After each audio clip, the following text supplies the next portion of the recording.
Halo Sobat Sehat RSCM, saya Dr. Gina, psikiater dari KSM Kesehatan Jiwa di RSCM. Pernahkah Sobat Sehat mengalami rasa khawatir yang berlebihan? Atau mungkin rasa gelisah yang disertai dengan keluhan fisik yang munculnya terus-menerus selama beberapa waktu sampai mengganggu aktivitas sehari-hari Anda? Dan bagaimana kita bisa membedakan rasa cemas yang wajar dengan satu kondisi yang disebut sebagai gangguan cemas? Hari ini kita akan belajar dari ahlinya, yaitu Dr. Heriani, spesialis kedokteran jiwa konsultan dari KSM Kesehatan Jiwa RSCM.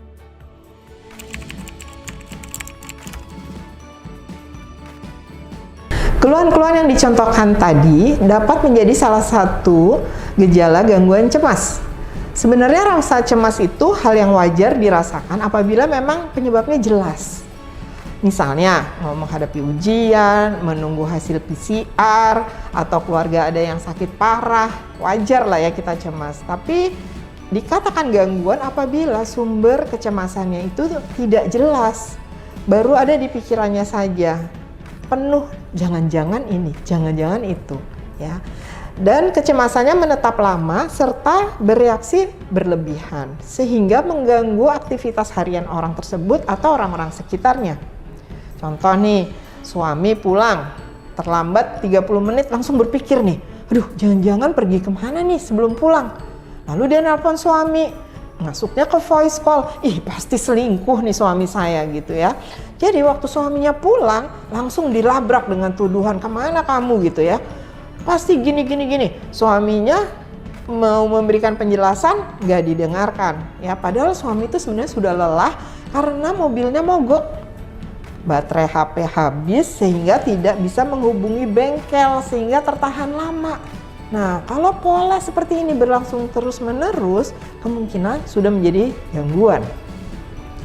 Nah, tadi kan sudah diberikan gambaran seperti apa pikiran-pikiran yang berkaitan dengan rasa khawatir itu yang mengganggu.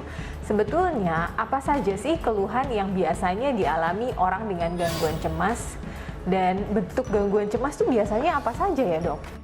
Nah, selain perasaan cemas, rasa cemas itu seringkali disertai dengan ketegangan, kegelisahan, atau berbagai gangguan fisik seperti dada berdebar, nafas sesak, sakit kepala, ke toilet melulu, misalnya keringat dingin, serta ketegangan otot.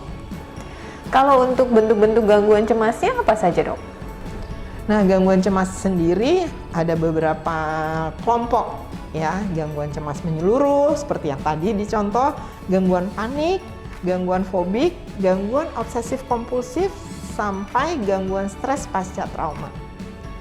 Anak-anak sendiri bisa mengalami gangguan cemas misalnya pada awal masuk sekolah, biasanya itu kita sebut gangguan cemas perpisahan, ya kan, dari rumah baru mau nggak boleh ditungguin nih di sekolah misalnya, atau ada perubahan dalam hidup sehingga kita mengalami gangguan penyesuaian dengan reaksi cemas.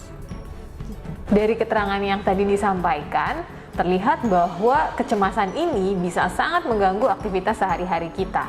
Bagaimana caranya supaya kita bisa mengelola rasa cemas agar jangan sampai terjadi berlebihan dan jangan sampai jadi gangguan? Terdapat berbagai metode gangguan cemas yang bisa dilakukan secara mandiri untuk mengelola rasa cemas yang berlebihan tadi sebelum hal tersebut menimbulkan gangguan. Anda perlu mengawali metode ini dengan pola hidup sehat ya. Pertama, pola makannya sehat ya, kurangi konsumsi kafein. Kafein bikin deg-degan gitu ya, terutama saat mendekati jam tidur. Kemudian tidur cukup berkualitas. Hindari begadang kalau bisa sih ya, sekali-sekali mungkin boleh, tapi sebaiknya atur waktu tidur dan bangun di jam yang sama, teratur, dan durasinya minimal 7 jam. Belajar menerapkan sleep hygiene demi tidur yang berkualitas. Kemudian lakukan aktivitas rutin seperti olahraga yang teratur, bisa berupa yoga, jogging, berenang, lain-lain pokoknya yang enak lah ya.